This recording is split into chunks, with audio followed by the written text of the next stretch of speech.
La Syrie, la Russie ou encore l'Israël, voici toutes les infos dans chaque pays que vous avez loupé ce week-end.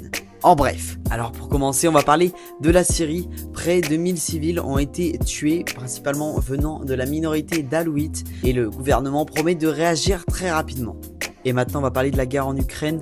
Sur le front ukrainien, la Russie met de plus en plus de pression sur des régions sur le front ukrainien, comme les régions de Koursk ou encore de Soumy. Alors, mettons sous pression aussi les défenses ukrainiennes, aggravant la situation. À Gaza maintenant, Israël a coupé l'électricité, aggravant la situation humanitaire et la situation de chaque personne vivant là-bas. En France, en Ligue 1, Lyon a battu 2-0 Nice, freinant aussi les ambitions niçoises.